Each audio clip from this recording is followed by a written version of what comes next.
Hello there, Taylor with the Armageddon Report. We've got Super Typhoon Sanba out here in the Northwest Pacific on a crash course, or whatever they call it, for several islands and mainland Japan, quite possibly South Korea, quite possibly effects to China.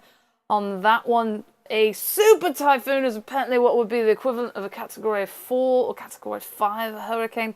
Now, one of the things with this is it's saying 127, that's coming from the JMA. So the JMA is actually ranking this typhoon as a little bit weaker than the JTWC, which is a Joint Typhoon Warning Center.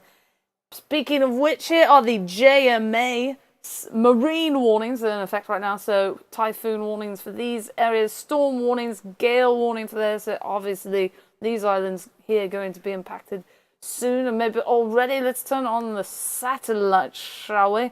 Let's see, West Pacific, where is it? There we go. So, there is a super typhoon for you. That's what one can potentially look like. Also, this storm, Sanba, is named Karen by Picasso. So you might have heard it called Super Typhoon Karen, potentially. Let's turn that off and talk about other basins.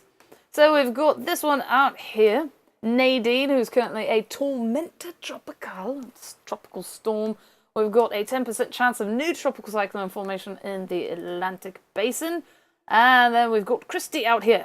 Kristy is producing dangerous surf and rip current conditions. And the Servicio Meteorologico Nacional has a lluvias aviso for lluvias muy fuertes and intensos, which is basically lots of rain, because that is kind of, it happens a lot with these things, doesn't it? It produces a lot of rain.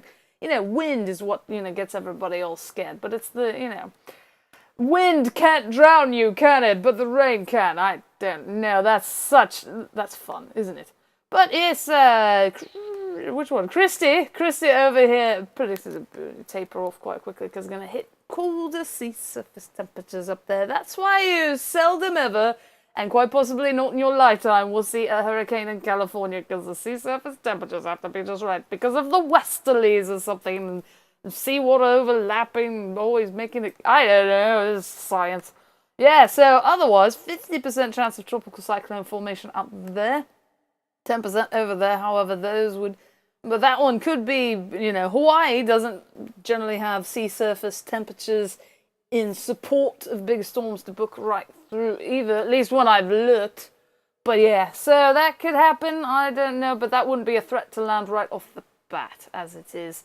Right, so here's what's going on the mainland of the United States or something. Still with the red flag warnings, and in fact, there have been several days where these areas had all sorts of red flag warnings. That's the fire weather thing. So it could be like dry thunderstorms, low humidity, it's really hot. Things like that, where if a fire gets set, it gets spread quite quickly and quite rapidly. So dangerous situation there. Severe thunderstorm-wise, it's been kind of somewhat quiet. Now there's a 5% chance of winds today. Let's talk about that. Yep, there it is.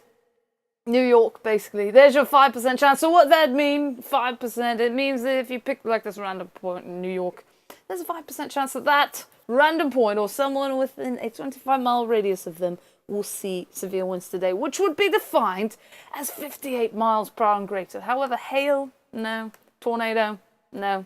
And on day 3, maybe, but we'll talk about that on day 3, because 5%, that's, it could happen. It could get really breezy, but it's not any type of derecho event coming up, is it? Or at least not now, I don't know. SevereWeatherTV.com is the official homepage of this screencast. Yep, and WikiWix is WICKEDWX.com. Cyclocane is CYOC. That's not how it's spelled, is it? CYCLOCANE.com. It's like cyclone and hurricane. I should have thrown the word typhoon in there too. So typhooclocane. No, that's not right either. Anyway, that's it for today. Hopefully you enjoy your weekend.